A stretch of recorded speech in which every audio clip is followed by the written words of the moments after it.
Assalamu alaikum wa rahmatullahi wa barakatuhu.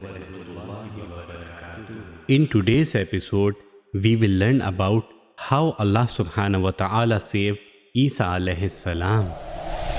When Sayyidina Isa alayhi salam proclaimed his prophethood in front of Jews, they were already well informed by virtue of Torah that Sayyidina Isa alayhi salam would overrule their religion.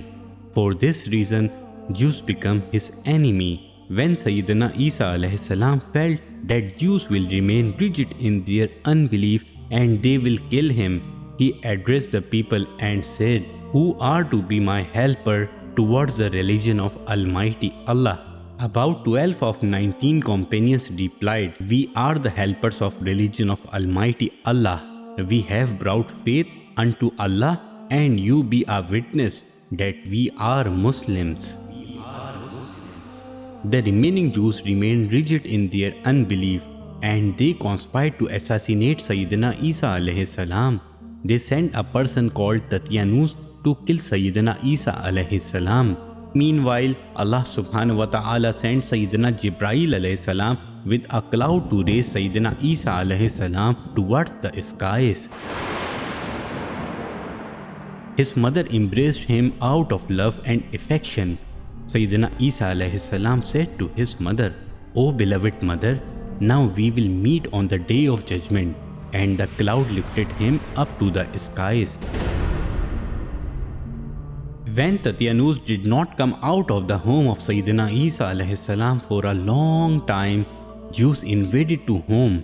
Allah subhanahu wa ta'ala transformed Dajjal into the appearance of Sayyidina Isa alayhi salam. Jews killed Dajjal, assuming him to be Sayyidina Isa alayhi salam. After this, when the family members of Dajjal observed his dead body very carefully, only his face was identical to that of Sayyidina Isa alayhi salam, while rest of his body was of his own. His family members inquired that if the killed person was Isa alayhi salam, then where was their Dajjal? And if that was Dajjal, where was Isa alayhi salam?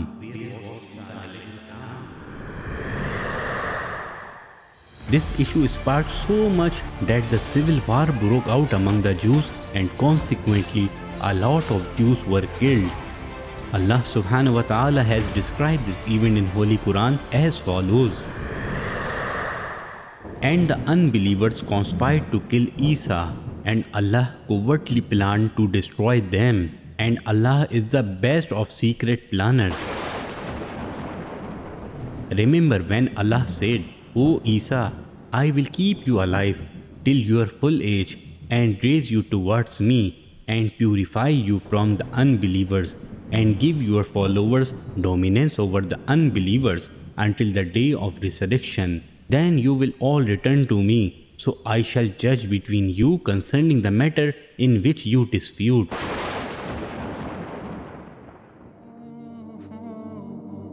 After Sayyidina Isa alayhi salam ascension towards the heavens, Maryam alayhi salam lived for 6 years and then passed away.